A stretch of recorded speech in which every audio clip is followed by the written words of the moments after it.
আচ্ছা, আপনার নাম কি বলুন? Sir BCS. বিসিএস আবার কারো নাম হয়? স্যার বুঝলেন না তো, বিষয়টুকু খুলে বলি স্যার। বসন্ত কুমার সরকার, সংক্ষেপে স্যার বিসিএস। আপনার পিতার নাম কি? স্যার ওটাও বিসিএস। এটাও বিসিএস? জি স্যার, একটু ভেঙে বলি স্যার। ওটা হচ্ছে স্যার এই বলাই কুমার সরকার, সংক্ষেপে বিসিএস। তো আপনার মাতার নাম কি? ওটাও বিসিএস স্যার। আহারে, ওটা একটু ভেঙে বলি স্যার, বুঝবেন না তো স্যার। আশা কুমারী সরকার, সংক্ষেপে বিসিএস। আরে, এত শর্টকাট। আচ্ছা, আপনার বাড়ি কোথায়? স্যার হ্যাঁ, আমার বাড়ি স্যার ওটাও বিসিএস। আহারে, না এই বিসিএসটা স্যার বাংলাদেশের চাপাই সদর, সংক্ষেপে স্যার বিসিএস। তো আপনার প্রিয় খেলা কি? তো ওটাও স্যার বিসিএস। এটা স্যার বিতে স্যার বাস্কেটবল, সিতে স্যার কাবাডি, এসে স্যার সকার। তো বাপু, তোমার প্রিয় খাবার কি? ওটাও স্যার বিসিএস। বুঝলেন না স্যার? এটা স্যার বিতে স্যার বিস্কুট, সিতে স্যার চানাচুর, আর এসে স্যার সিঙ্গারা, সংক্ষেপে স্যার বিসিএস। তা আপনার জীবনের লক্ষ্য কি? আমার জীবনের লক্ষ্যটাও স্যার বিসিএস। মানে এই বিসিএস এর মানেটা কি?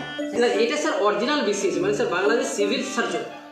তোমার এই বিসিএস লাগবে তো আমার কাছে আসছো না? স্যার এটাও বিসিএস, মানে স্যার বিশেষ চাকরির সন্ধানে আপনার কাছে এসেছি, যদি স্যার একটা বিশেষ চাকরির সন্ধান পাই। বিসিএস নিবা? আমার বিসিএস এর মানে জানো? না স্যার। বাঁকা চন্দ্র সম্ভাষণ। ওই বেটা, তোর কাজ দাঁড়ায় আছিস কেন? বের করে দে বেটাকে। স্যার বাঁকা চন্দ্র সম্ভাষণ মানেটা কি স্যার? বাঁকা মানে চন্দ্র, স্যার আমি কি স্যার বিসিএস তোর চাকরি হয়ে গেছে? ওই বেটা ওঠ। মানে স্যার বাঁকা চন্দ্র সম্ভাষণ মানে কি স্যার আমি চাকরি হয়ে গেছি স্যার? হ্যাঁ হ্যাঁ, তুই বেটা ওঠ, তোর চাকরি। এটা কি মানে এটা কি স্যার বাঁকা চন্দ্র সম্ভাষণটা কি স্যার? তুই ওঠ বেটা।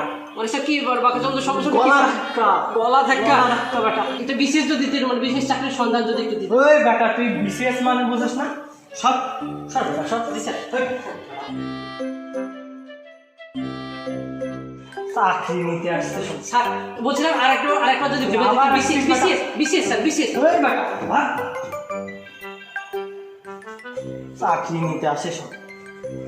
কই থেকে যে আসে, সকালটাই খারাপ করে। হ্যাঁ হ্যালো। হ্যাঁ বলেন। আবেদ ভাই, হাইবা তো ভালো হয়নি, আমাকে বাইর করে দিয়েছে। চাকরিটা কি পাবো? এত টাকা খরচ করলাম। আরে না ভাই, মানে আপনাকে টেনশন করতে আপনাকে নিয়োগ দেওয়ার দায়িত্ব আমার, বুঝলেন? হ্যাঁ তাইলে তো কোনো টেনশনই নাই, নিশ্চিন্তে লাগে তেল দিয়ে ঘুমায়, নাকি বলছেন? আরে না না না, কোনো টেনশন নাই। আপনি বাড়িতে যে এলাকার আশেপাশে মানুষজনকে মিষ্টি বিলাই খাওয়ান না, যান যান যান, টেনশন করেন না, যান, দেখছি আমি। আচ্ছা ঠিক আছে, থ্যাংক ইউ। আপনার বাড়িতে এখনই মিষ্টি পার্সেল করে দিচ্ছি। ওকে।